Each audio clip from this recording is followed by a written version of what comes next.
inilah Ayu Siang selengkapnya.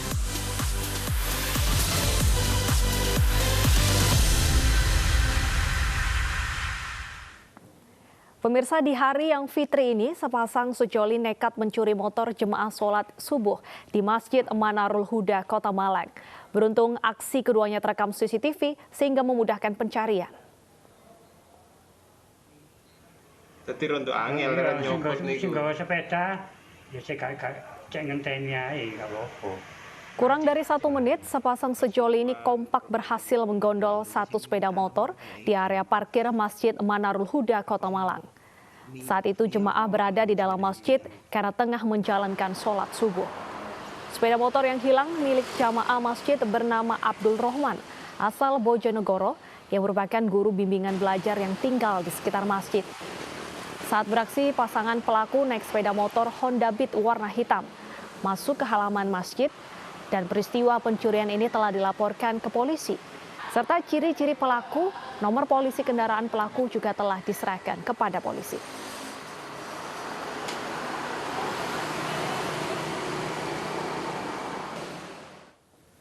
Polisi masih terus menyelidiki kasus prostitusi yang melibatkan artis FTV berinisial VS. Polisi sedang memastikan apakah ada dugaan pelanggaran Undang-Undang ITE dalam kasus prostitusi di Lampung.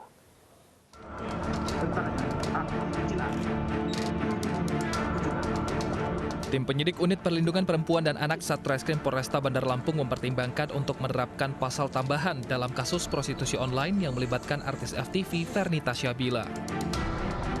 Dari pengembangan kasus serta pemeriksaan saksi, ada dugaan pelanggaran Undang-Undang ITE. Dugaan ada, karena kita lihat di dalam handphonenya dari Mucikari sama si artis tersebut ada chat-chat dan WA yang mengarah kepada prostitusi. Tapi itu perlu kita dalami lebih lanjut. Tawar-menawar, nada kalimatnya. Betul, menawarkan diri. Tapi itu kita perlu pastikan. Mbak Munci. Mbak, dalam Mbak ya. Sementara itu, polisi menetapkan status tersangka kepada MK dan MN, 2 orang yang diduga sebagai muncikari dalam kasus prostitusi artis. Dalam kasus ini, polisi masih menerapkan Undang-Undang Perdagangan Manusia dengan ancaman pidana paling singkat 3 tahun dan paling lama 15 tahun penjara. Artis Fernita Syabila masih berstatus saksi dan menyesali perbuatannya. Di sini saya menyesal dan saat kejadian pun saya tidak melakukan apa-apa. Saya masih utuh berpakaian gitu. Cuman salahnya mungkin di berduaan di kamar begitu, tapi posisinya pun berjauhan.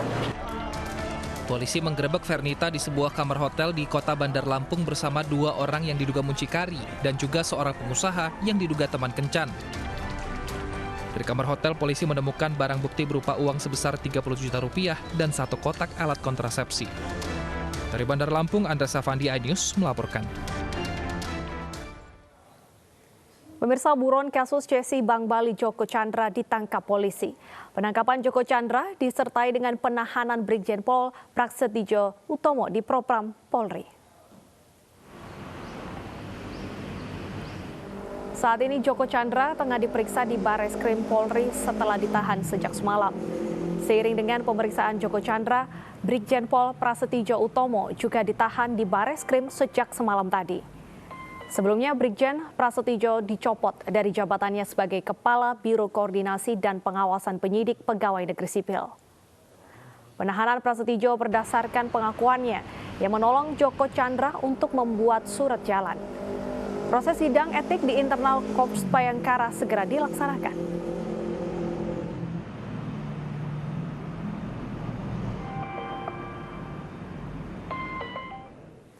Dan bagaimana informasi terkini terkait dengan jalannya pemeriksaan Joko Chandra? Kita langsung bergabung dengan reporter iNews Nadia Valeri di Mabes Polri.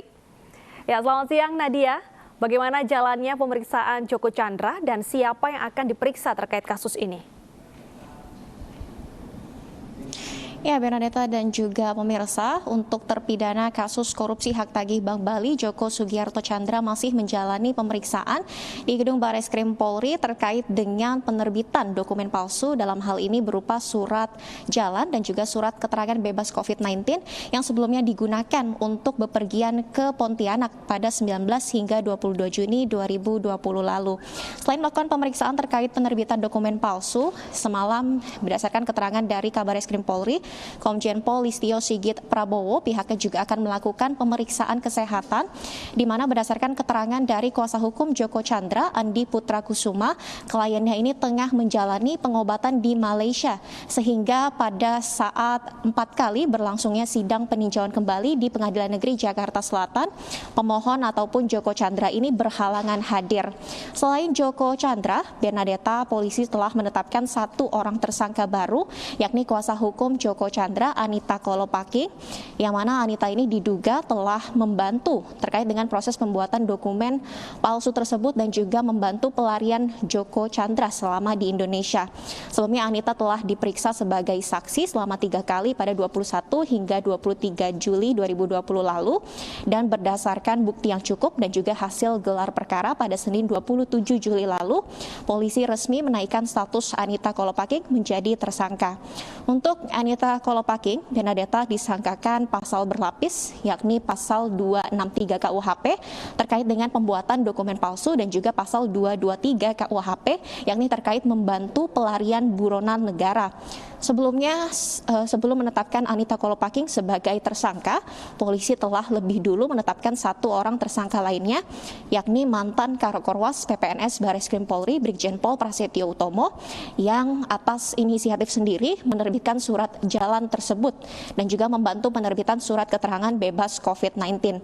Untuk saat ini, Bernadetta, Brigjen Prasetyo Utomo masih menjalani pemeriksaan dan ditahan di sel khusus di Propam Polri, dan berdasarkan keterangan dari Kabareskrim Polri, Komjen Pol Listio Sigit Prabowo, polisi juga telah membuka lidik untuk menemukan apakah ada aliran dana dari Joko Tjandra ataupun tim kuasa hukumnya kepada Brigjen Prasetyo Utomo terkait dengan penerbitan dokumen tersebut. Dan tim Bareskrim Polri juga tidak menutup kemungkinan akan berkoordinasi dengan aparat penegakan hukum lainnya. Dalam hal ini Komisi Pemberantasan Korupsi, dan jika memang ditemukan adanya aliran dana, maka Brigjen Prasetyo Utomo juga akan dikenakan pasal terkait Undang-Undang Tindak Pidana Korupsi. Bernadetta. Baik, terima kasih Nadia atas laporannya. Selamat bertugas kembali. Ya, pemirsa, Mabes Polri menangkap buron kasus korupsi Joko Sugiarto Tjandra kemarin malam. Terpidana perkara Cesi Bank Bali diterbangkan dari Kuala Lumpur, Malaysia menuju tanah air untuk menjalani pemeriksaan di Bareskrim Polri.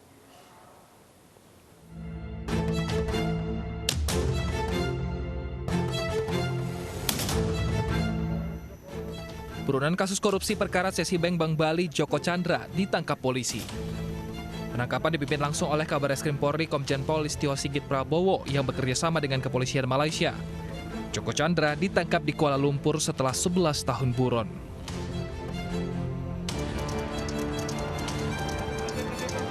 Buron kasus pengalihan hak tagih Bank Bali ini tiba di Bandara Halim Perdana Kusuma Kamis malam pukul 22.45 waktu Indonesia Barat dengan menggunakan baju tahanan.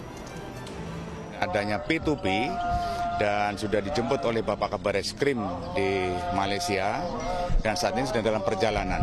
Ya tentunya nanti masalah kronologisnya seperti apa nanti Bapak Kabareskrim nantinya akan menyampaikannya. Tapi pada prinsipnya bahwa komitmen daripada kita semua, kita akan menangkap dari Pak Joko Tjandra. Dan kenyataannya malam ini kita berhasil dan malam ini juga dalam perjalanan ke Jakarta. Ya, kita tunggu saja nanti daripada kedatangan tersangka Joko Tjandra.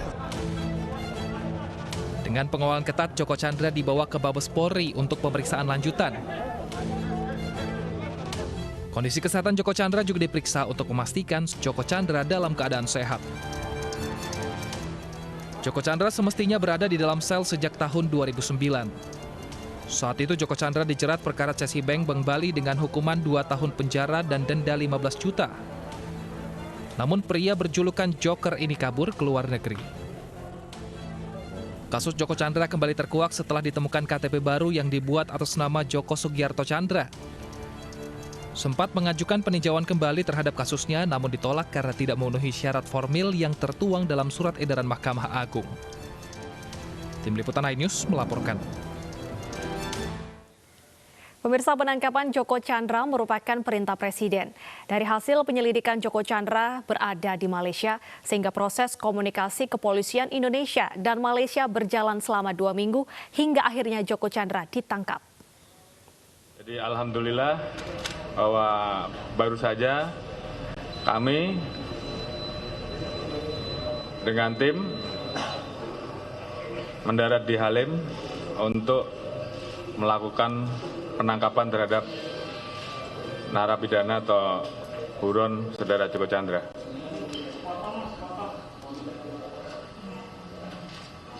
Sebagaimana rekan-rekan ketahui bahwa beberapa minggu ini situasi di Indonesia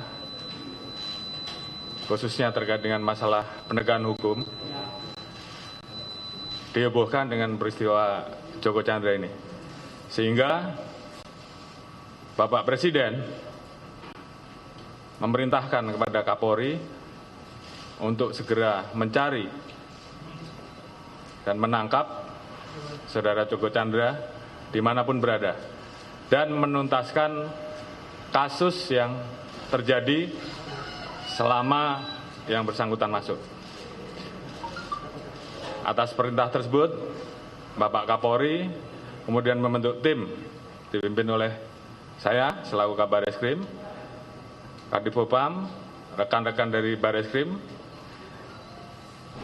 untuk kemudian menindaklanjuti perintah tersebut. Maka kemudian kami mencari informasi tentang keberadaan Joko Chandra. Sementara itu, pemirsa, sejumlah nama terseret kasus Joko Chandra. Bahkan pejabat Polri yang terlibat harus kehilangan jabatannya.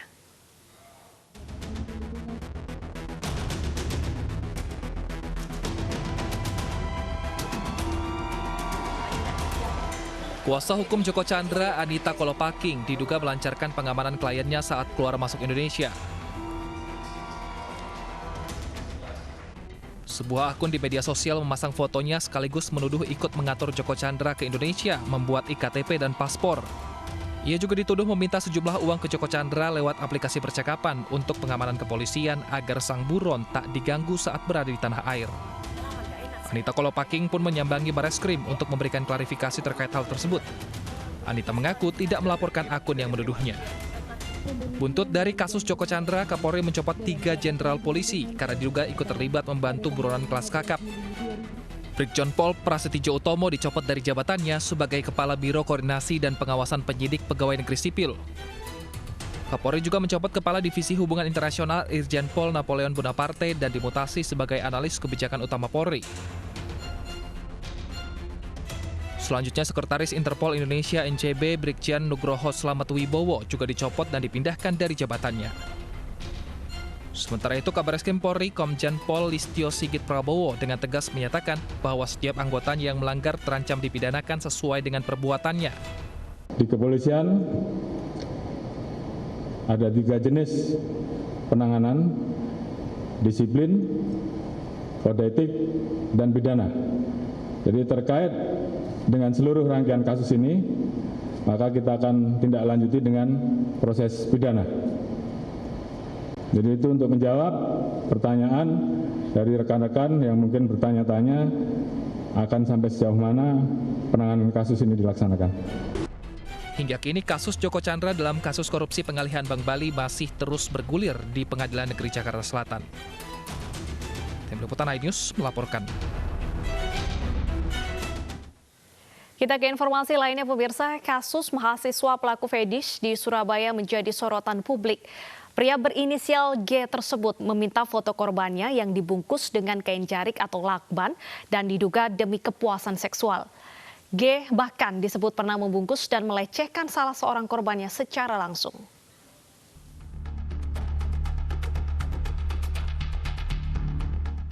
Dunia maya dihebohkan dengan ulah seorang mahasiswa pelaku fetish. Mahasiswa berinisial GA tersebut mengaku menempuh pendidikan di Universitas Airlangga, Surabaya. Pelaku melecehkan korbannya dengan modus penelitian tugas akhir bertema bungkus-membungkus. Dalam aksinya, pelaku meminta foto atau video korban yang sedang terbungkus kain jarik atau dalam posisi tubuh terikat lakban. Video dan foto-foto tersebut diduga digunakan pelaku sebagai alat pemuas seksual. Pihak Universitas Airlangga mengakui pelaku sebagai mahasiswa Fakultas Ilmu Budaya angkatan tahun 2015. Namun pihak universitas belum berhasil menghubungi pelaku ataupun pihak keluarga. Yang bersangkutan itu ada catatan nama itu. Nah sekarang dalam pelacakan karena itu dilakukan pemanggilan, tetapi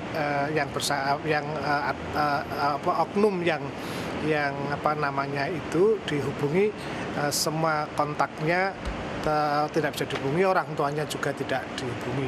Jadi dia anak luar Surabaya ya, dari kos di Surabaya.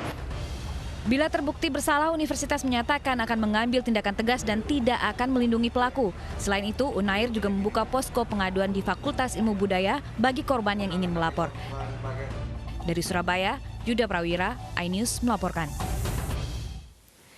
Dan sebenarnya faktor apa yang menyebabkan seseorang ini memiliki kelainan seksual seperti fetish ini? Kita langsung tanyakan ke psikolog Mbak Cassandra Putranto. Selamat siang Mbak Cassandra. Selamat siang. Baik. Assalamualaikum warahmatullahi wabarakatuh. Waalaikumsalam warahmatullahi wabarakatuh. Mbak Cassandra, jika kita melihat kasus pelecehan seksual yang dialami inisial G ini, apakah ini kerap ditemukan Mbak di lapangan seperti itu? Sampai saat ini kelihatannya kasus-kasus yang model seperti ini masih tersembunyi atau tidak ditampilkan. Gitu. Jadi belum banyak kasus-kasus yang serupa dengan ini beredar di publik atau mungkin sampai ke ranah hukum. Saya kira ini termasuk salah satu kasus yang pertama terjadi di Indonesia. Baik, pertama dan cukup unik. Jika kita melihat ini korbannya dibungkus dengan kain jarik di lakban seperti itu, ini tergolong kelainan yang seperti apa, Mbak? Ya inilah masalahnya ya, bahwa beredar banyak komentar, lalu kemudian opini, pendapat, bahkan analisa ahli dan lain sebagainya. Tetapi saya sendiri kalau ditanya tentu akan sulit untuk memberikan jawaban secara tepat karena belum pernah ada